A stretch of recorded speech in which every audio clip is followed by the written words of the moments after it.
Hello everyone, it's Jan Coetzee returning to review Trader Tom's school run strategy as applied to the South African Top 40 stock index.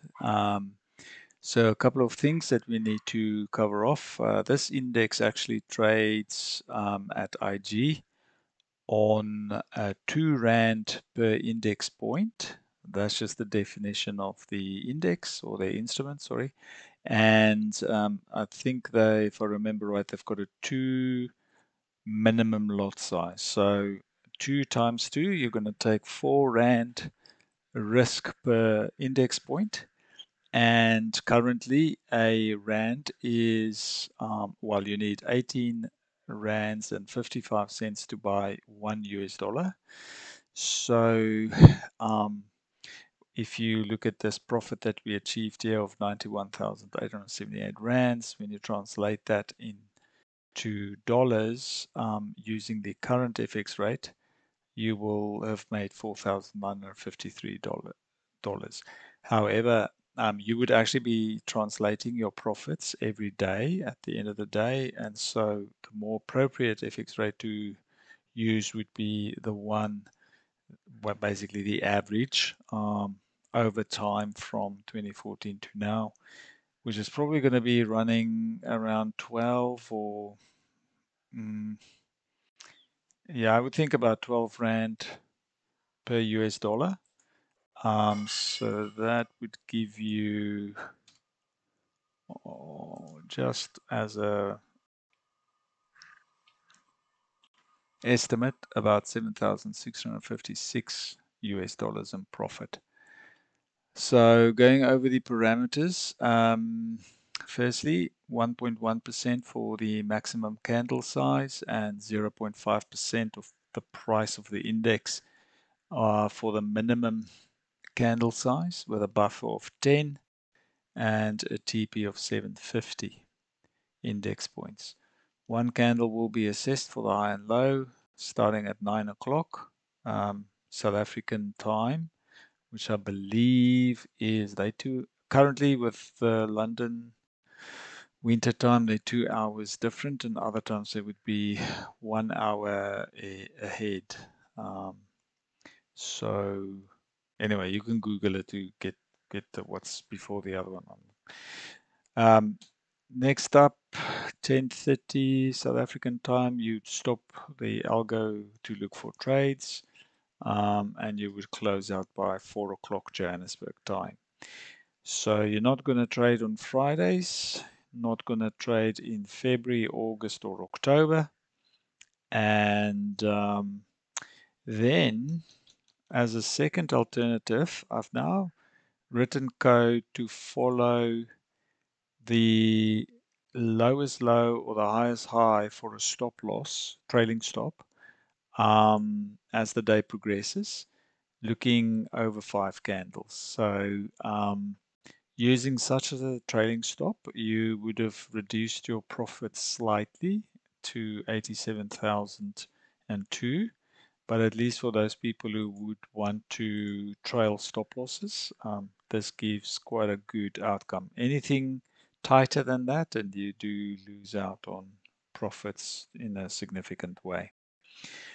The last thing I thought I'll cover off is, okay, I wanted to explain this percentage here. So as you can see here during COVID in February 2020, we had a really volatile period. So candles would have been larger in those days.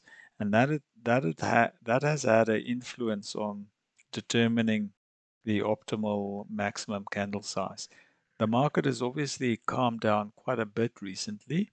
So I've also run a scenario from January 2021 to see what could we get away with using smaller candle sizes, because remember, when you do that, your stop loss actually shrinks.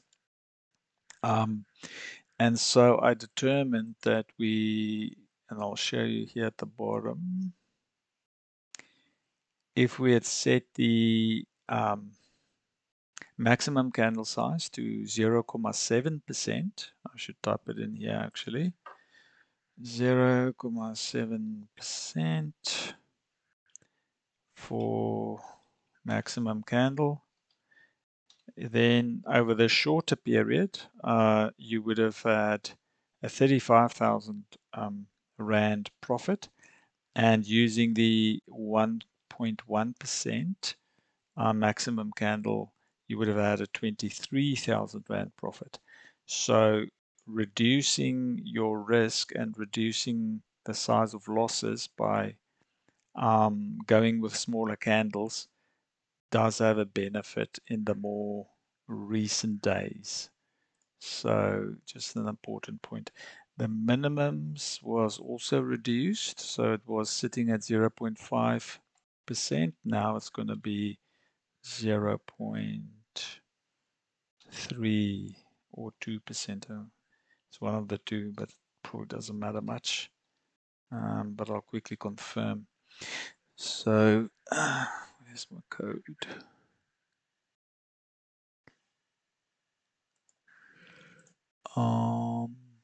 Okay, I've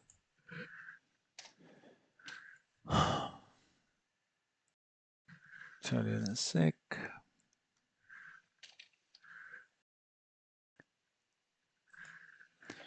It's running live now, so we'll see it update. This is the 0.2 minimum, so that's the 35986. Yeah, that's the better one. So it's 0.2, 0.2% minimum candle. All right, so Sharp ratios, risk reward, still the Sharp ratio is very similar, but the risk reward improves a little bit. And then your expected outcome per trade is reduced somewhat. But now remember, you're using, well, I guess it's because the market's just quieter at the moment. So you don't get these days where you hit your 750 TP as if it's nothing. All right, so that it is. Apologies for still not being able to do the portfolio constitution. It actually turned out to be a lot more work because I had to go and collect the FX rates to convert the GBP, USD, and GJ profits into Aussie dollars for my portfolio. So it's given the large amount of trades, it's been quite a job to collect all those FX rates on a daily basis and do the conversions. So I'm nearly done, and that video will be out this weekend. So there you are. Okay, I hope you enjoy this. But look, I'm not going to convert. I'm not going to do the same thing for the South African top 40. I'm not going to add it to the portfolio as an official exercise. I've just shared this now out of interest. Someone asked that I test it, and I've done so. And there you are. The one other thing I'll mention is this index actually trades with, I've noticed that the spread will vary between 14 and 16, sometimes 17 index points. So I've used the average of 15 to do the back testing. And so that might affect the expected outcome as well, because the higher your spread, the more of your profits you give to the broker, right? So just to mention that. Okay, and that's the South African top 40 for you. And I think we're gonna stop here and not add any more instruments to this. I'd rather actually now start to work on the other strategies that that I want to code into this and run them as a different way of diversifying the performance. Okay, thank you. I hope your trading goes well.